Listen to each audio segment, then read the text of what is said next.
இன்றைக்கி பார்த்திங்கன்னா பச்சை வெங்காய சட்னி அரைக்க போகிறேன். பச்சை வெங்காயம், பச்சை தக்காளி, அதுக்கு 2 பெரிய வெங்காயம் அரிஞ்சு வச்சுருக்கிறேன்.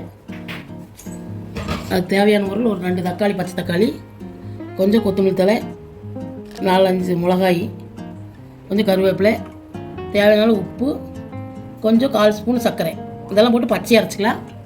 அரைச்சிட்டு காமிக்கிறேன். பார்த்திங்கன்னா அரைச்சாச்சு பச்சை வெங்காய சட்னி. நீ நல்லெண்ணெய் ஊற்றி அரைச்சிக்கலாம். கொஞ்சம் அதிகமாகவே எண்ணெய் ஊற்றிங்க, நல்லெண்ணெய் கண்டிப்பாக ஊற்றிங்க, அப்போ நல்லாயிருக்கு. எண்ணெய் காய்ஞ்ச பேர் கடுகு போட்டுக்கலாம். கடுகு பொரிஞ்சிருச்சு. உளுந்து பருப்பு போட்டுக்கலாம். உளுந்து பருப்பு, கடலைப்பருப்பு, உளுந்து பருப்பு, ஒரு மிளகாயும் கருவேப்பிலையும் போட்டு சட்னிக்குள்ள ஊற்றிக்கலாம்.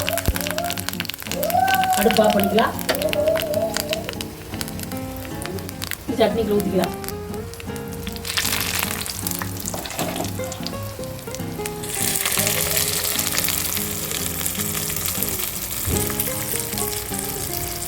ஊற்றி கலக்கி விட்டுருங்க.